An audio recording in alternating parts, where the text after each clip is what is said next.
My name's Keegan. I've been fly fishing for about 8 years now, and I just got into fly tying about, let's say 2 months ago. I'm not good at it. So yeah, other than that, let's tie a fly real quick. So this is a fun little fly that I kind of made up, kind of didn't. I've been looking at one of my new favorite fly fishing websites, which is Musky Fly. And yeah, they have a lot of cool flies on their website, and I like to copy what they have. So yeah, that's a shameless plug, I guess. First, we're just gonna start with this hook right here. It's a grip hook. It is a 2/0 hook right there. I'll show you, and I'll show you. But it's a 2/0 hook. I believe it's a streamer hook, but we're just gonna throw that guy on here real quick. We're gonna do one of those. And then this brings me automatically to my first part of this fly that I already like and I'm kind of experimenting with. I haven't done this yet before, or I haven't thrown this yet, so it'll be kind of exciting to throw it. And I like this, and I'll show you why. It's probably not common, but what we're gonna use is and if you've fished for literally a day, a week, anything like that, you've probably seen these. These are made by Eagle Claw.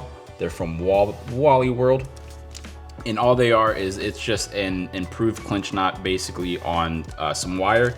So what that does is most commonly people will use these like for just easy rigs and everything like that. But what we're going to use them for today is something a little different. So what you're gonna do is you're gonna take this one. I think this is probably the lighter one. I think this is probably like 20 pounds or something like that.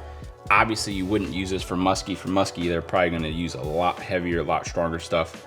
And what you're gonna do is you're just gonna take a pair of wire cutters like this, just cheap little pair of wire cutters, and you're just gonna cut off however much you think you're gonna need. So I'm just gonna cut right there. Just gonna cut that, take this part. You can probably use that later, so we'll just set that over there. Then we're just gonna take this guy. So that's the butt end, or the end of that guy that has this little thing. I've drawn a blank right now what that's called, but yeah, I'm drawing a blank. What we're gonna do is we're just gonna tie some line onto my hook right here. And I might be really sparse with my line today since I am running extremely low on that guy. I'm running extremely low. Now what you're gonna do is just take this guy, you're just gonna put it like that. And you're just going to tie this guy in. My tip with tying these guys in is I'd say don't yank down on it, but don't be too gentle with it. So what you're gonna wanna do is you're gonna wanna apply a little bit of pressure. Just a little bit of pressure. Don't yank down too much, because obviously that's just gonna break the thread, but just be a little firm with it. Tie that up. And then what you're gonna do is you're just gonna take this section, you're just gonna take that front end, bend it back, and kind of cinch it down like that. Just bend it down like that, and then you're just going to, well, if this wants to actually let me, then you're gonna tie this down as well. And then that part, my folks, is complete. Check my thread, still have a little bit. And then what we can do is actually snip off this excess right here. Snip that off. Obviously we don't need this. Oh my God, these pliers, these are not good at all. Okay, there goes that. Throw that over there. Do that. And then I already tied this before the video just because it's very simple. It's just a little squiggly tail, as I like to call it. A little squiggly tail right there on where the hook's at.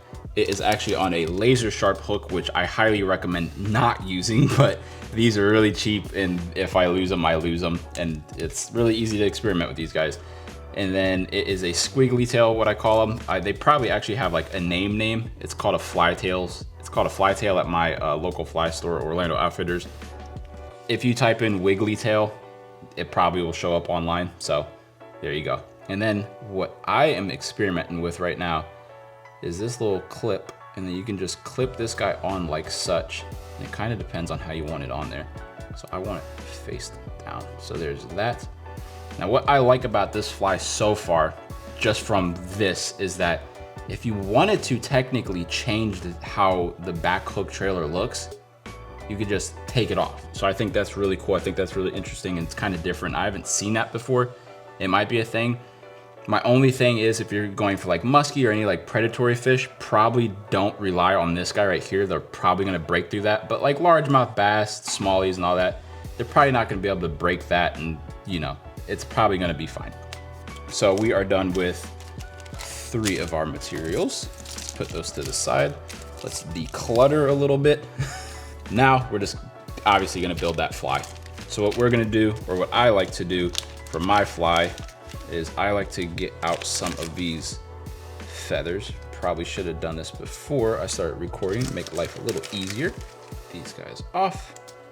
Just a quick pull, or whatever you want to call it. Do that. My little workstation right now is a hot mess. Hot mess. Take these guys and then kind of figure out where I want to cut those guys down to. I'm gonna go like right there. Cut that, just let those hit the ground. And what we can do is just start tying in our fly. Tie these guys in.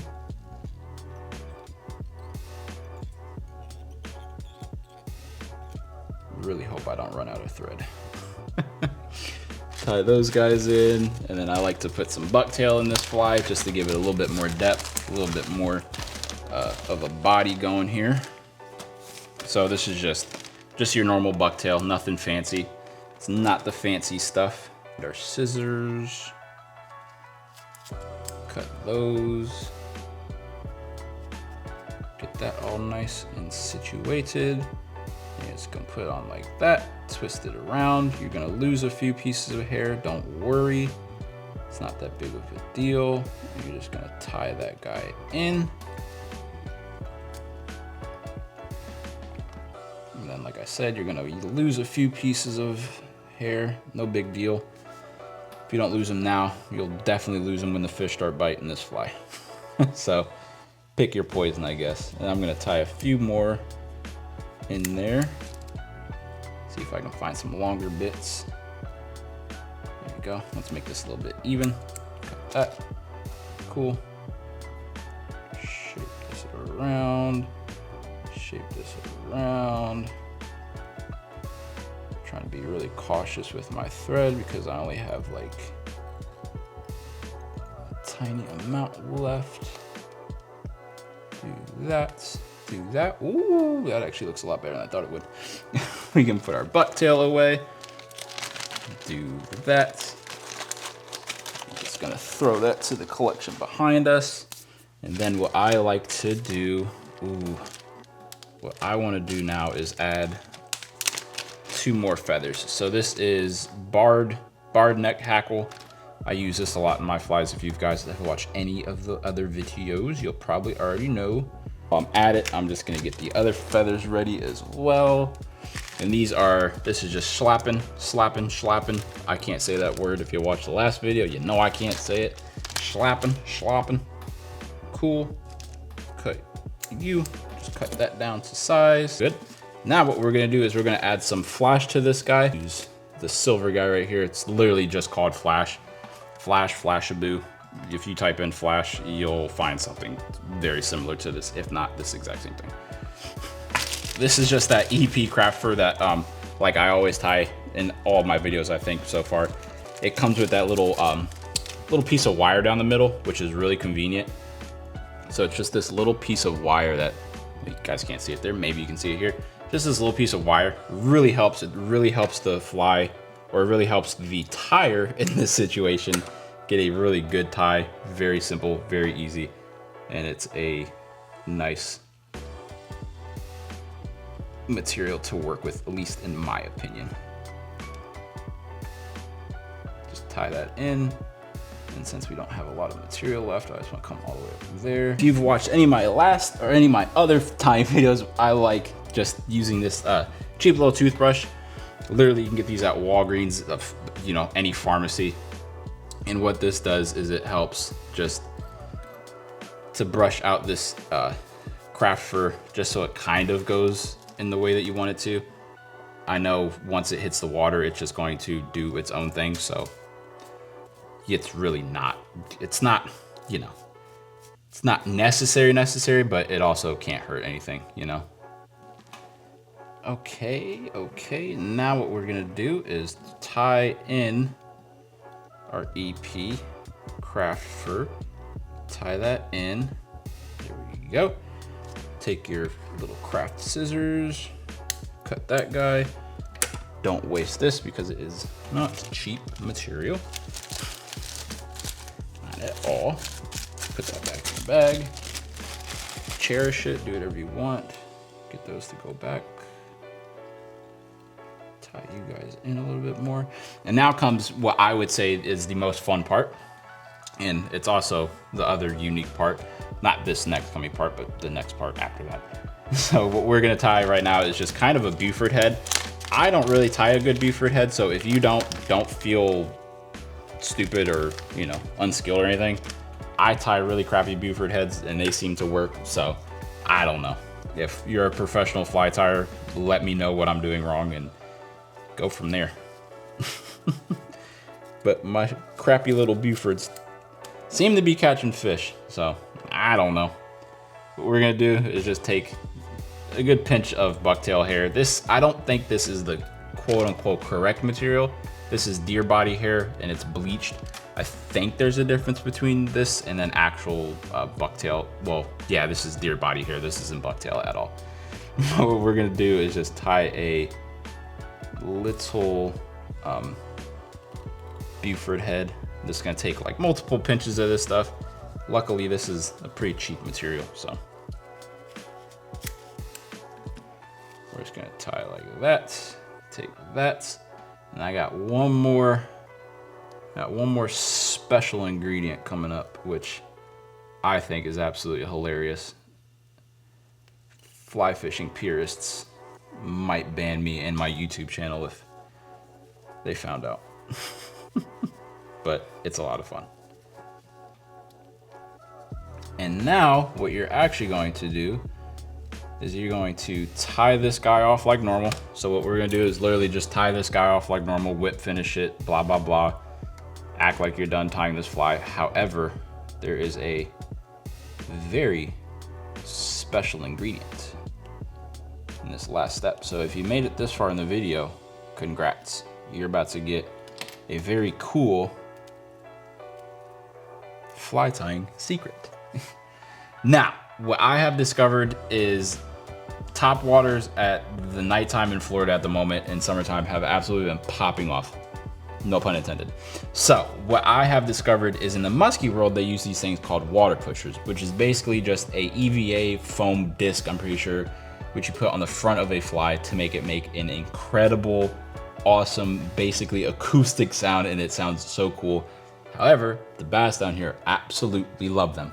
However, I'm broke and I can't afford to buy stuff online, even little water pushers. So let that sit in. So what I did the other day is I actually snuck into the family closet and I found these. My wife uses these on the bottom of chairs and our furniture to stop the chairs, cushions, or whatever you want to call it, chairs, all that furniture from scooting across the floor. However, these make awesome water pushers. They're made out of felt, so the question you might have is, oh, how like durable are they? They're pretty freaking durable. I like to just take the back off of them, obviously, because this is like a sticky material, so you just take this guy off like that, throw that out. And then what I like to do is, obviously, you're gonna wanna poke a hole, just poke a hole, take a pair of scissors, and just try and poke a hole down the dead center of this guy. Now what that does is obviously opens it up. You don't want a big hole, you want a small hole, enough to put the eyelid of the hook through. I want to whip finish this one more time. I don't know if I did this or not. I think I did it, but then I started talking. Okay. Cool, that's on there. Take your scissors, cut that guy off. Cool. Now you're just gonna take that little felt pad right there, and you're just going to basically slide that onto the front of this guy, and that's it. And that is basically all she wrote. And if you're like me and you want to put another little thing of thread right here in the front of this disc, go for it. It can't hurt. It can't hurt at all. And then if you even wanted to, after this, if you wanted to glue that to that little eyelid, probably recommended, just so it doesn't fall off as easy as it might normally. And then you're just gonna whip finish this guy one more time. Cut that guy. And there she is in all her glory. That is a cool freaking fly right there. That's awesome. That is awesome. That is my version of a bass musky fly inspired by musky fool. That's pretty cool right there. I hope you guys enjoy this video. I hope you guys like, comment, share this video with your grandma, your auntie, your grandpa, your siblings, your nephews, your nieces, your second cousins, first cousins, third cousins, fourth cousins. I hope you guys like this video. Thank you for sticking around for this long. I know this was probably a little bit longer of a video. However, it's a pretty decent sized fly. It's a pretty decent sized fly right there. Look at that. Oh, the camera doesn't want to focus. It wants to stay on me. It's a decent sized fly right there. It's a pretty cool fly. I highly recommend you guys going out, trying to tie this fly. I hope it was a good instructional tutorial video on how to tie this fly. I encourage anybody out there who is new to fly fishing, just get out there and just tie a fly, whether it's from felt pads in your closet at home or a water bottle that you find or who knows what else. The options absolutely endless. I promise you'll have a lot of fun with it. Yeah, other than that, I hope you guys had a good, I don't know what I was about to say. Hope you guys liked the video, comment, subscribe. Always say yes to fishing. Thank you, and thank you. See you guys later.